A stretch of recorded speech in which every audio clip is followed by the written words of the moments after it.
So guys, meron tayong tanggap ngayon na laptop. So laptop yung i-repair natin ngayon guys, kasi sira na yung dito niya. So pag i-open natin siya, yun nga, may crack na nga dito sa kabila.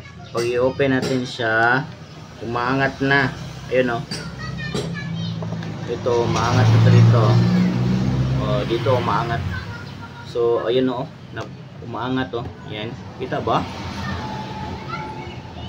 Ano ba yan? Ano ba tong camera natin? Kailangan natin magpalit ng cellphone. Yan, umaangat na siya. So ang gagawin natin dito, dahil pwede na to na hindi natin siya i-open yung laptop, lalagyan natin siya ng T7000. Ito din yung ginawa ko dito sa kabila. Matagal na to guys. Ayun, oh. Ito din yung ginawa ko sa kabila. So hindi na siya umaangat ngayon. Ayun, kita naman yung T7000 dyan sa gilid niya. So matagal na to, mga nasa mga 5 months na. So hindi na siya umaangat dito. Wala na nga siyang bolt dito. So wala na siyang bolt dito. So ang gagawin natin guys is lalagyan natin ng T7000 dito sa mga panggilid niya. Lagyan natin to ng T7000 para angat muna natin, ha. Oh, yan, oh. Ayun, oh, umangat talaga, men. So lagyan natin ng T7000 sa mga gilid-gilid.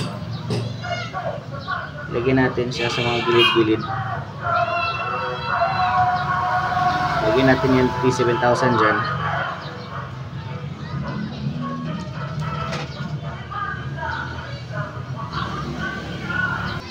So ayun, nalagyan na natin ang T7000 sa mga panggilid niya.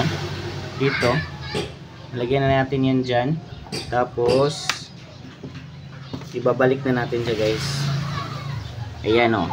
Kita naman. May T7000 na yan. Pagkatapos nyan guys, lagyan natin ng T7000 dito sa loob. Tapos ilalagay natin yung bolt nya. So ilalagay natin yung bolt nya. So ito yung bolt nya. Ayan. So ilalagay natin. Kasi meron pa siyang bolt dito. Ayan. Wait lang. Ayan, oh. So lagyan natin ng T7000 dyan. Ayan. Para ma-close siya. Huwag natin masyado i-press. Yan.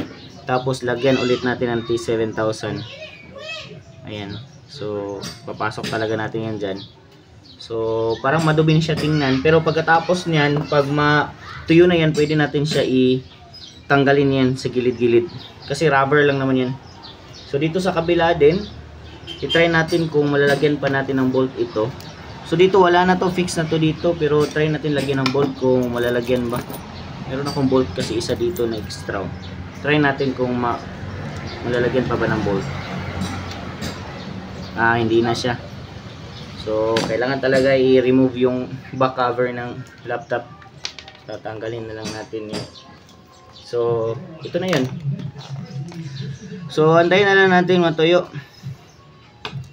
Santayin na natin matuyo. Effective din yan guys. T7000 yung gamitin natin. Kasi yung T7000 hindi siya katulad ng mga super glue na example yung mga Mighty Band. Hindi siya katulad ng ganun. Pag ito natuyo, pwede na natin tanggalin yung rubber dyan dito. So ang gagawin muna natin dito guys, iti-tape muna natin siya para antayin natin siya matuyo.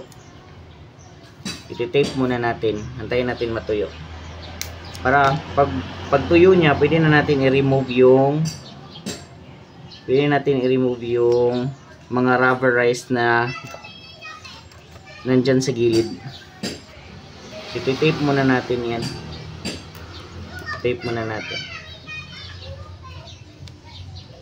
Iti-tape muna natin siya, ha. Ayan, ganun. Ayan, pwede lang. Yung gamitin nyo. T7000. Mura lang naman yan sa online yung T7000. So mas effective siya pag ganito guys, kasi last time may ni-repair ako, tinanggal ko talaga lahat tinanggal ko lahat sa yung back cover niya, tapos binalik ko yung lalagayan ng bolt, pero hindi rin nagtatagal. So mas effective yung T7000 na ilagay natin. Mas effective yung T7000. So hindi na siya nare-remove ulit. Hindi na siya aangat. So ayan. So ayan, antayin na lang natin siyang matuyo. Ayan o. Antayin natin matuyo, tapos pag natuyo na, pwede natin yan i-remove yung mga the rest na mga rubberized dyan sa gilid. Kagaya nito guys, so pwede naman siya i-remove. Sample natin dito. Sample natin dito sa kabila. Ito, hindi ko to siya natanggal kasi kinuha na to ng may-ari. Ayun, so pwede siya ma-remove. Tingnan nyo, pwede siya ma-remove. O diba, pwede siya ma-remove. So hindi siya pangit tingnan pag na-remove na. Ayun, tanggal na. Ito yung sample na tuyo na rubberize. Pwede siya matanggal. So effective talaga siya, hindi na siya umaangat pag T7000 yung ilagay nyo. Rubberize yung ilagay nyo na liquid. Kasi pag natuyo yan, yan, didikit yan. Yun. Hindi na nga siya umaangat. Wala nga yung bolt, partida. Walang bolt yan.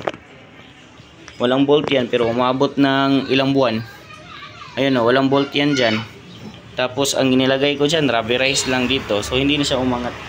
So kagaya lang yan din dito sa kabila. So ito, pinalagyan niya para hindi naaangat ulit. So yun lang, effective. Shish!